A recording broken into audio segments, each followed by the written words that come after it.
Yo les amis, j'espère que vous allez tous très bien. Très content de vous retrouver dans cette nouvelle vidéo. Le PSG s'est qualifié hier soir pour les quarts de finale de la Ligue des Champions grâce à sa victoire de buts à 1 sur le terrain de la Real Sociedad.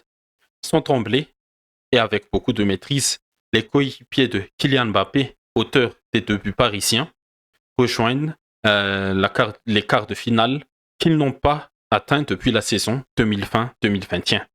C'est une autre étape franchise pour Paris parce que malgré tous les soi-disant problèmes internes, le départ de sa star en fin de saison, ils ont montré que le foot, ça se passe généralement sur le terrain et ils ont bien répondu présent là où on les a attendus sur ce tour de la huitième de finale. Comme d'habitude, pour analyser cette rencontre, on a les compos des équipes, les causes à effet de la rencontre et mes top, flop plus mon MVP. Les compos des équipes.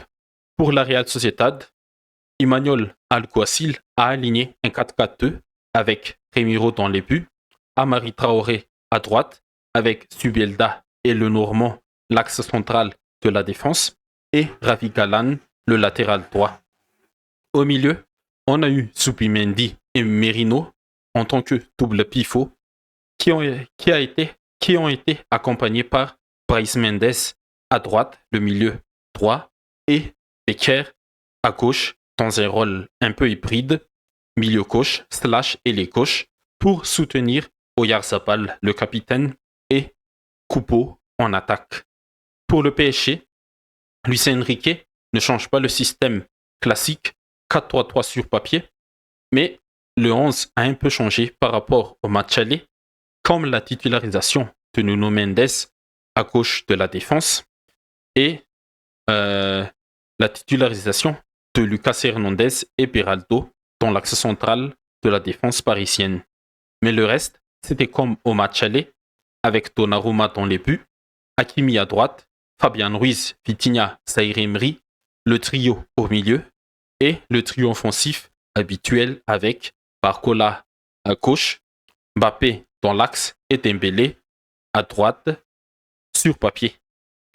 Et maintenant, les causes à effet de la rencontre. Pour le premier point, c'est un PSG en maîtrise et autoritaire. Comme lors de la deuxième mi-temps du match aller, le PSG a maîtrisé la Sociedad sur tous les plans. Tactiquement, c'est passé par un Luis Enrique qui a mis au tout début Vitinha dans le rôle du numéro 6, ce qui a marché au match aller et qui a encore plus permis à Fabien Ruiz et à Zaïre Emery à faire le pressing avec Dembélé et Barcola. Tactiquement, ce fut peut-être jusqu'à présent le match le plus abouti des Parisiens sur cette campagne de Ligue des Champions. Le pressing haut a permis de récupérer le ballon dans la moitié de terrain de la Sociedad afin d'attaquer rapidement la surface basque. Les sorties de balles ont été à 95% propres. Cela, c'est aussi grâce au positionnement d'Ousmane Dembélé dans ce match. L'attaquant français a été réaxé dans l'axe. Sa position habituelle, c'est sur le côté droit de l'attaque, mais son rôle en tant que faux neuf, presque un numéro 10, a beaucoup été l'entrejeu parisien dans les sorties de balles parce que derrière, il y avait de l'espace à exploiter avec la vitesse de Mbappé, bien évidemment, et aussi de Barcola, qui sont restés collés à leurs lignes respectives. C'était le but hier soir parce que la Sociedad a aussi essayé de presser haut les Parisiens, mais grâce à ce positionnement de Dembélé et aussi le rôle de Vitinha, les possibilités de passe ont été plus nombreux. Des triangles de passe comme Nuno Mendes, Fabian Ruiz, Vitinha plus Dembélé sur le côté gauche, ou bien à droite avec Hakimi, Zaïre Emery, Vitinha plus Dembélé se formaient automatiquement. Et défensivement, les Parisiens ont été aussi solides à l'image du jeune Brésilien Beraldo en partant avec Lucas Hernandez. Certes, il y a encore des choses à améliorer, encore une fois, notamment sur l'aspect mental, la concentration en fin de match. Et quand le collectif fonctionne très bien dans ce genre de rencontre, une valeur ajoutée concrétise toute cette autorité et cette maîtrise.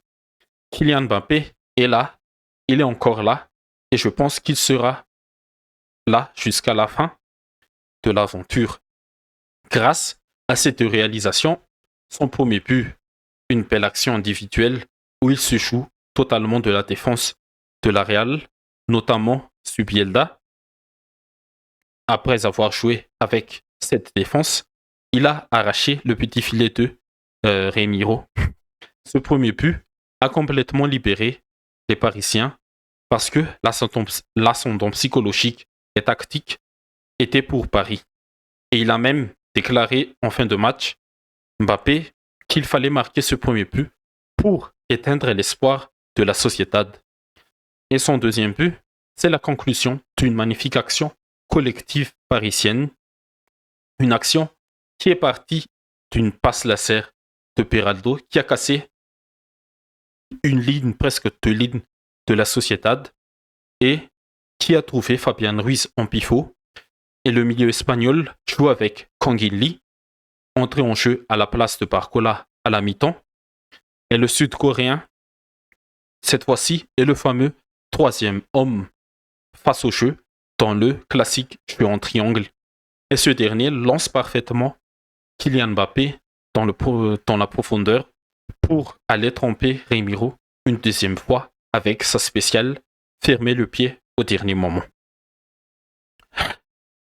Et du coup, le PSG a été en maîtrise, le PSG a été autoritaire, mais comme on l'a dit avant, la concentration en fin de match doit être toujours le même, à 1000%, à 2000%, à je ne sais pas combien de pourcents, mais il faut rester concentré jusqu'à la fin, parce que ce moment de relâchement pendant les 20 dernières minutes de ce match a permis à la Real Sociedad de se montrer un tout petit peu dans la rencontre et ils ont réussi à marquer un but par l'intermédiaire de Merino pour sauver un peu l'honneur. Mais au prochain tour, pour les Parisiens, ces petites erreurs seront punies encore plus fort, surtout si tu fais face à des équipes comme le Real, peut-être Manchester City ou le Bayern, en passant le Bayern qui s'est qualifié en gagnant 3-0 contre la Lazio. Et mes tops, mes flops maintenant. Mes tops, bien sûr, Mbappé, lui, c'est la concrétisation de la réussite collective parisienne. Hier soir, avec ses 2 buts, Paris a assuré sa place en quart de finale. Mon deuxième top, c'est Donnarumma. Le portier italien a sorti quelques arrêts décisifs, 2, 3, peut-être les gros arrêts décisifs, pour permettre à son équipe d'avoir toujours l'ascendant psychologique, de tuer le moral de l'adversaire dans ce genre de match. En troisième top, je mettrai Luis Enrique. Le tacticien espagnol a su transmettre le message hier soir, le message tactique, le message physique et le message mental. Et une petite étoile quand même pour le jeune défenseur brésilien, Peraldo, qui a été très solide dans la défense et surtout que l'action du deuxième but, le départ de l'action, vient de lui. Et mes flops, je mettrai l'équipe de la Sociedad en général. Cette équipe est très paradoxe cette saison parce qu'elle a la qualité pour produire du bon football, pour gagner ce genre de rencontre. Mais cette saison, cette équipe est très très très limitée. Peut-être que le tacticien espagnol de la Sociedad, Alguacil, a atteint aussi son plafond de progression avec cette équipe. Et un autre flop, c'est pas par rapport à son niveau de jeu et sa qualité pure, c'est Nuno Mendes. Mais je pense que c'était un peu tôt pour lui pour débuter ce genre de rencontre. Du coup, ça a un peu joué contre lui, cette titularisation. Et mon MVP, bien sûr, c'est Kylian Mbappé. Comme je l'ai dit tout à l'heure, c'est lui la concrétisation de la réussite collective parisienne. Et en résumé, du coup, le PSG est qualifié pour les quarts de finale, c'est le plus important. Mais dans le contenu, dans ce qu'ils ont proposé hier soir face à la Sociedad, c'était correct. C'est pas encore parfait, mais ça a suffi pour aller chercher ce pied en quart de finale. Ok les amis, c'est tout pour cette vidéo. Analyse à froid de la rencontre d'hier soir. J'espère que ça vous a plu. Si c'est le cas, n'hésitez pas, comme d'habitude, à liker, à partager, à commenter. Et surtout, n'hésitez pas à vous abonner à la chaîne et à la page Facebook si vous ne l'êtes pas encore. Merci à vous tous et à la prochaine.